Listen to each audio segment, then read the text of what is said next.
Juan Kapitulo 6, versikulo 35. Si Jesus miingon kanila, "Ako mao ang pan nga naghatag sa kinabuhi. Ang muari kanako dili nagayod gutomon, ug ang mutuo kanako dili nagayod uhawon." Ang mga puno Pan sa kinabuhi. maglikon unta sa mong pagtuo ug gagaka kami sa pagtuman sa imong mahal nga kasuguan. Ang Ginoo manaa kaninyo. Santos nga Ebanghelyo sumala ni San Juan. Unya may ang tanang na mauli. Apan miadto si Jesus sa bungtod sa Olibo. Sa Jesus pagkabuntag mibalik siya sa templo. Mialirong kaniya ang mga tao, nang milingkod siya, nanudlo kanila. Ang mga tutudlo sa balaod o mga Fariseo, nagdalag usa ka babaeng gisakpan nga nanapaw. Ug siya gipatubang nila sa tanan. Mingon sila kang Jesus, "Matutudlo, kining babayhana king sakpan nga nanapaw. Sa atong balaod, nagsugo si Moises nga magbuhat sa ingon kinahanglan batuon hangtod mamatay. Karon, unsa may imo kasulti?" Kisulti nila kini aron pagbiti kaniya. Ug sa ingon, dunali kasumbok, bato kaniya. Apan, mitikubo sa Jesus, misulat sa yuta, ginamit ang iyang tudlo. Ug samtang nagbarog sila dito sa ganangutana, mituyhad sa Jesus ug miingon kanila, "Bisag kinsa kaninyo nga wala makasala, may paunaha pagbato kaniya." Nimitikubo sa Jesus, pag-usab, misulat sa yuta. Sa pagkadungog nila sa kisulti ni Jesus, nag-iyahay sila pamahawa. Una ang mga tigulang. Nabilin sa Jesus, o ang mga babae, o ang babae, nga nagbarog gihapon dito. Sa Jesus, mituyhad ug miingon kaniya, "Babae, hain naman sila. Wala ba'y nagpabilin harong pagsilot kanimo?" "Wala, sir," siya mitubag. "Kung mao ka na," si Jesus miingon kaniya, "dili sa ako musilot kanimo. Lakaw na, ug ayaw na pagpagasala." Ang Ebanghelyo sa Ginoo. Pasalamati ang Ginoo kay siya maayo, ang iyang gugma mulungtad hangtod sa kahangturan. Pasalamati ang Diyos sa tanang mga Diyos, ang iyang gugma malungtaron.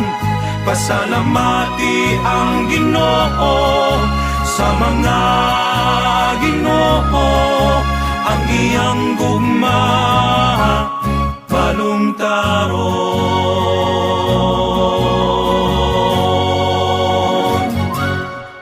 Inunom ko sa buhi pa si Cardinal Sin, doon na siya ay istorya. Then, itong paniyadihi usa ka kay lalaki nga may kumpisal. Ikulbaan siya. Sa pagsugod na niya, no?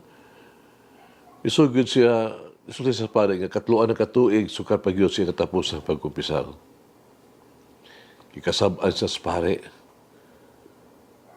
Ipautana, kung anong dugay na kang, dugay mo na kang wala makakumpisal.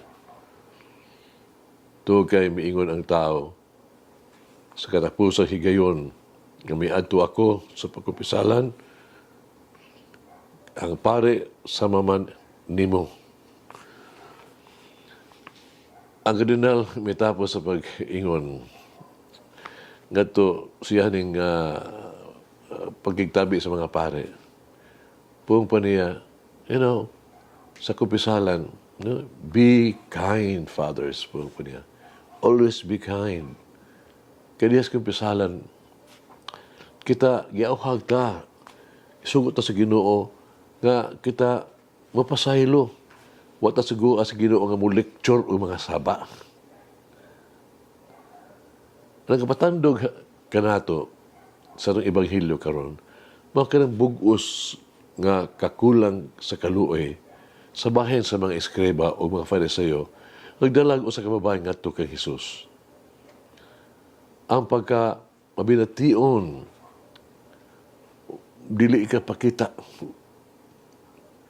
para sa ila ang babae usa lamang ka instrumento nga gamiton sa ilang plano pagbato kang Hesus pagbiti kaniya.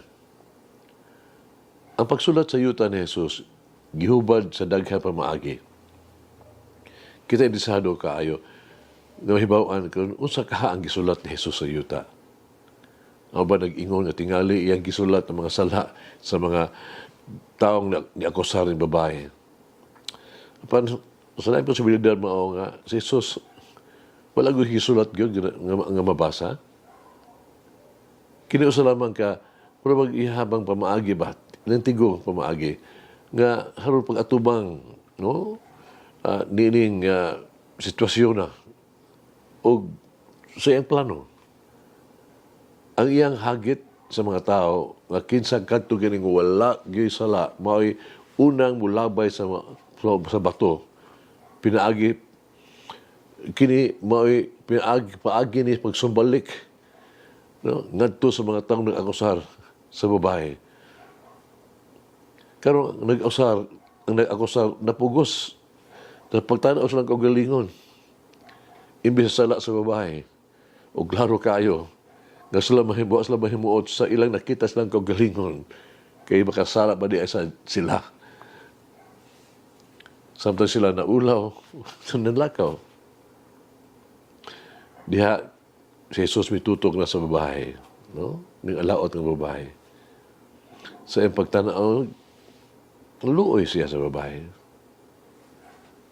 Wala na, kinanglan na ang taas nga sermon. Wala na nagyud kasabi. Siya nahibalo ng pagdaan sa gianto sa babae tungod sa iyang sala. Halos mabati nato ang kalipay na siyang kasing-kasing samtang siya milakaw o nakasinati nining hilabihan nga kaluoy ni Jesus. Klaro nga si Jesus wala gayud mo konsente sa sala sa babae sa atong istorya. Di usab kita gilauman nga mo konsenter sa sala. Sapagkat tinuod, ano na mga panahon na kita kinahanglan yun nga mo kondenar ta sa sala. Pero dili sa makasala. Panahon na mahimo kini nga adunay kredibilidad. Kailangan natong susihon ang ato ang kaugalingon. Ang motibo ba? Umahibalaan usab ang ato ang kagulingon sa magkakuyang. Kinausab nga kanunay kitang mangayo sa Dios natabangan kita nga wabiling maubsanon o mabination. Kita kinahanglan usab nga magkaamgo sa kapiligruhan sa ato ang kusog ug pagsaway sa mga sala sa uban nga mahimo usab nga pagtabon sa maong gihapong mga grabe nga makadaotan nga naasad sulod kanato. Mao kini ang pagkapukan sa mga Fariseo nga mas saligon kaayo sa ilang pagsaway sa babae nga ilang gidala sa atubangan ni Jesus. Sakto gayud si Cardinal Sin. Adunay panginahanglan alang sa paggamay tulubagon ug paghukom. Padili usab nato baliwala ang panginahanglan o pagkabination ug kaluoy. Magampo kita. Minahal nga Dios.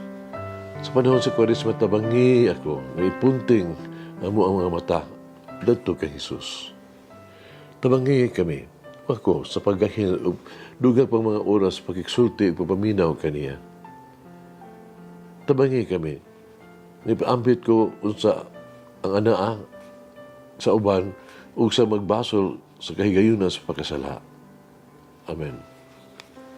O Mary, guide me in the path of righteousness, even in the difficult circumstances.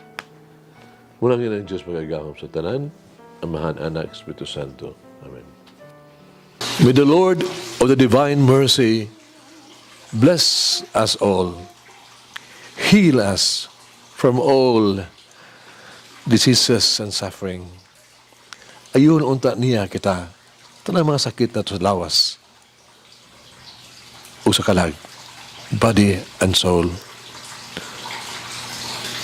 In the name of the Father, the Son, and of the Holy Spirit.